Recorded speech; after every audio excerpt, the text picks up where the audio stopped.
করছিস কেন মা? রাগ করবো না তো কি করব, তুমি বলো।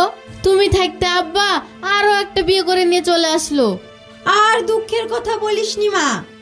আর সঙ্গে একটা আপদকে নিয়েও চলে আসলো। আব্বাও মরে গেল, সঙ্গে ছোট মাও মরে গেল। এই আপদটা যদি মরতক আমরাও বাঁচতুক। এখন আমি কি করব বল? ওকে যদি এখন আমি বাড়ি থেকে বের করে দিই, লোকজনে দুর্নাম করবে। হারামজাদিকে এত বলি, তাও বিষ খেয়ে মরতে পারে না। আচ্ছা মা, একটা কাজ করলে হয় না? ওকে ওর নানি বাড়ি পাঠিয়ে দাও না। নানি বাড়ি পাঠালে সেই তো আবার এখানেই চলে আসবে। ওকে একেবারে মেরে ফেললে কেমন হয়? না না, ওই সব মারাটার ঝামেলায় যেতে হবে না। তখন যদি আবার কেস টেস হয়ে যায়। মা, আমার কাছে একটা বুদ্ধি আছে। কি বুদ্ধি? ওকে একেবারে না মেরে ফেলে অত্যাচার করো। ওই অত্যাচারের কষ্ট সহ্য করতে না পেরে দেখবে একদিন ঠিকই বাড়ি ছেড়ে চলে যাবে। তুই ঠিকই বলেছিস, আজও আসুক বাড়ি। আচ্ছা, বিয়ের পরেও কি তুমি আমাকে বাদ দিয়ে এই টেডি নিয়েই থাকবে? হ্যাঁ থাকবো। তাহলে তোমাকে বিয়ে করে আমার লাভ কি? তুমি যদি সব সময় এই টেডি নিয়েই থাকো। আমার তো মা আব্বা নাই, তাই আমি সব সময় এই টেডিটাকে নিয়েই থাকি। আচ্ছা, তুমি তো সব সময় এই টেডি নিয়েই থাকো, আমার দিকে একটু নজর দাও নাকি? এই যে তোমার দিকে নজর দিলাম, এবার ঠিক আছে তো? আচ্ছা, পাগলের পাল্লায় পড়লাম তো। বেশ, তুমি টেডি নিয়েই থাকো, এবার ঠিক আছে তো? আচ্ছা সোহানা, আমি তোমাকে কিছু একটা গিফট করব ভাবছি, কিন্তু কি গিফট করব আমি সেটাই বুঝতে পারছি না। তুমি বলো, তুমি কি গিফট নেবে? আমার টেডির জন্য একটা সুন্দর দেখে ড্রেস কিনে নিয়ে আসবে। হে আল্লাহ, তুমি আমাকে তোমার কাছেই তুলে নাও। তোমার সব কথাই টেডি থাকে কেন? আমি তোমাকে দিতে চাইলাম, তোমার টেডিকে না। বলো, তুমি কি গিফট নেবে? বললাম তো, আমার টেডির জন্য একটা সুন্দর ড্রেস কিনে আনলেই হবে।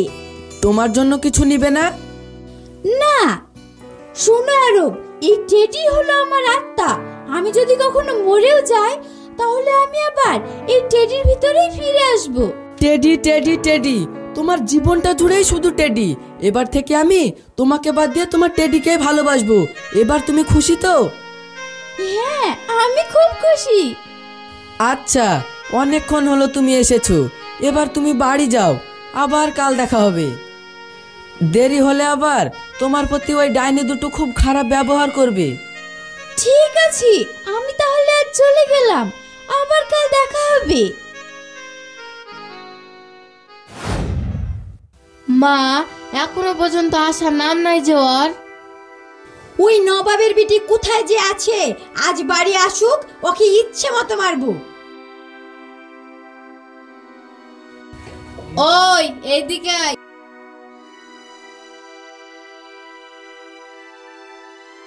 মা, ওকে জিজ্ঞেস করো তো ও কোথায় গিয়েছিল। এই নবাব জাদি, তুই কোথায় গিয়েছিলি? উফ, ছাড়ো মা, লাগছে। ছাড়ো মা, ছাড়ো। মারো মা ওকে, আরো মারো। তুইও মার ওকে।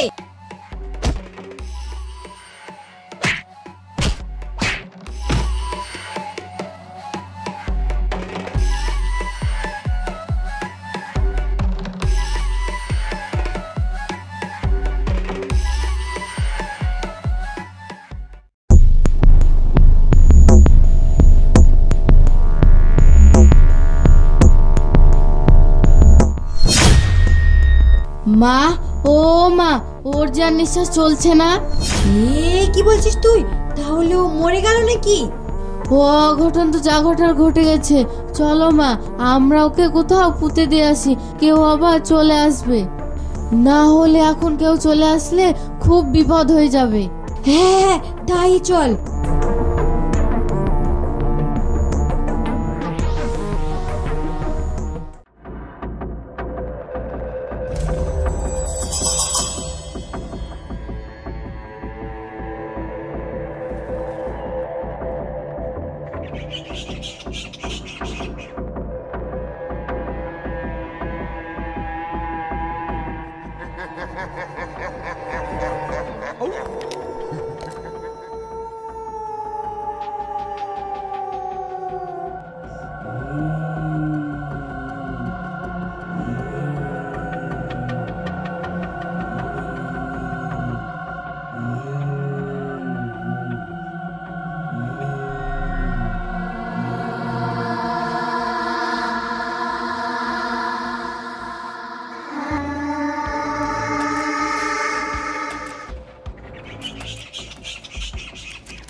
শুনো না, এতদিন পর বাড়ি ফিরলে তোমাকে আর এত তাড়াতাড়ি বাইরে ঘুরতে যেতে হবে না। আমি যাব আর একটু ঘুরে চলে আসবো। আর শোনো, তোমাকে একটা কথা বলি। কি কথা বলো? ওই যে আমার বোন সোহানা ছিল না, ও বেশ কিছুদিন অসুস্থ হয়ে পড়েছিল, তারপরে মরে গেছে। দিয়ে ওকে আমাদের বাড়ির ওই পাশে মাটি দেওয়া হয়েছে। ও যখন বেঁচে ছিল ওর কাছে সবসময় একটা টেডি থাকতো। দিয়ে ও মরে যাওয়ার পর ওর আত্মাটা নাকি টেডির মধ্যে আসে, দিয়ে গ্রামের লোকজনকে ভয় দেখি বেড়াচ্ছে। তাই তুমি ওই দিকে খবরদার যাবা না। আরে ধুর, এসব আবল তাবল কথা আমি বিশ্বাস করিনি। কিছু কিছু মানুষের কথাও সত্যি হয়। আচ্ছা ওইসব কথা বাদ দাও তো, যা আবার হবে। আমি একটু বাইরে থেকে ঘুরে আসি।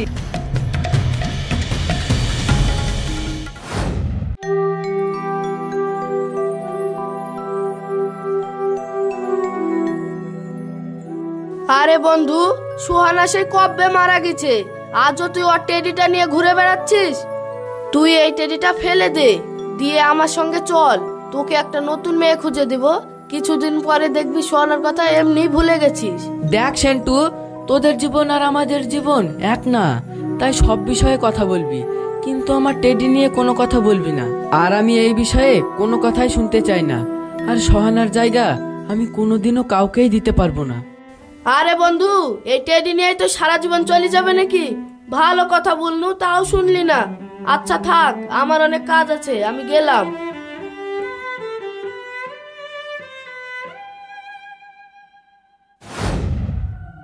ভাই, ও ভাই, এইটা কি সেই টেডি যেটার কথা মা সাদিয়া বলতো? সাদিয়া, ও সাদিয়া, একটু তাড়াতাড়ি বাইরে এসো তো।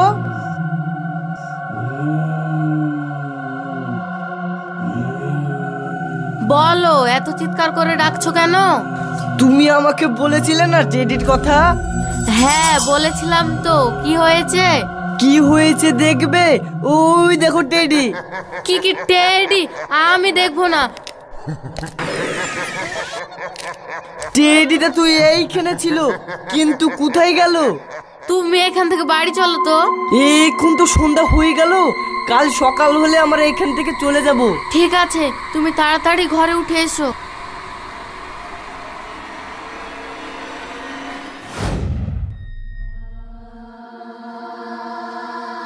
মা, ও মা,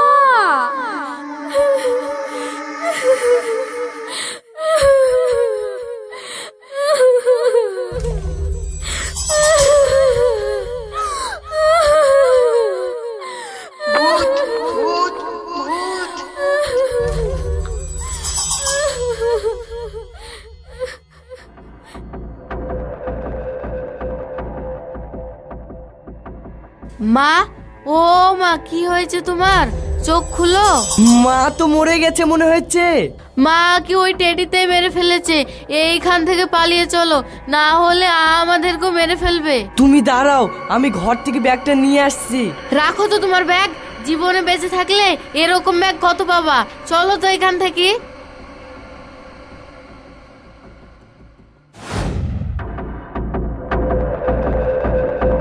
এ কি সাদিয়া আপা, আপনারা কোথায় পালাচ্ছেন? টেডি, তোমার হাতের ওই টেডিটাই তো সেদিন দেখলাম আমি। হ্যাঁ হ্যাঁ, এটাই সেই টেডি যেটা সোহানা মারা যাওয়ার সময় ওর কাছেই ছিল। এটাই সবকিছু হচ্ছে, আমার মাকে মেরে ফেলেছে, এবার আমাদেরকেও মেরে ফেলবে। এই টেডির বিষয়টা কেমন জানি গোলমাল লাগছে, রহস্যটা একটু খুলি বলো তো। রহস্য জানতে চান? সেটা তো আমার থেকে সাদিয়া আপাই ভালো জানে। আমি সব বলছি, তুমি আগে ওই টেডিটা ফেলে দাও। আরে আপা, আপনি ভয় পাচ্ছেন কেন? আপনার কিচ্ছু হবে না, আপনি বলেন। আসলে আমার আব্বা আমাদেরকে রেখে আর একটা বিয়ে করে, তারপরে সোহানা জন্ম হয়। কিছুদিন পরে আব্বা আর ছোট মা সোহানাকে রেখেই মারা যায়। আমরা ওকে দেখতেই পারতাম না, ওকে দিয়ে বাড়ির সমস্ত কাজ করে নিতাম, আর ঠিক মতো খেতেও দিতাম না, আর খুব অত্যাচার করতাম। তার মানে সোহানাকে তোমরাই মেরে ফেলেছো? আসলে ওকে আমরা মারতে চাইনি, আমরা ভেবেছিলাম ওকে অত্যাচার করলে ও একদিন ঠিকই বাড়ি ছেড়ে চলে যাবে, তাই ভেবে আমি আর মাও সেদিন ওকে মারছিলাম। তারপর হট করে দেখলাম ও মারা গেছে। তার মানে আমার সোহানা রোগ হয়ে মারা যায়নি, আপনারা ওকে মেরে ফেলেছেন। বাহ বাহ, খুব সুন্দর। তোমরা কি করে পারলে এত জঘন্য কাজ করতে? ও না তোমার বোন ছিল? কি এমন ক্ষতি করেছিল তোমাদের, তাই যে ওকে শেষ বেশ মেরে ফেলতে হলো? তুমি আমাকে ক্ষমা করে দাও। আমার কাছে ক্ষমা চেয়ে আর কি হবে? যদি ক্ষমা চাইতে হয় তাহলে আরব ভাইয়ের কাছে চাও। ইয়ারব ভাই, তুমি আমাকে ক্ষমা করে দাও, আমার এমনটা করা উচিত হয়নি। না, তোর কোনো ক্ষমা নেই, আমাকে মেরে ফেলার প্রতিশোধ আমি নেবই।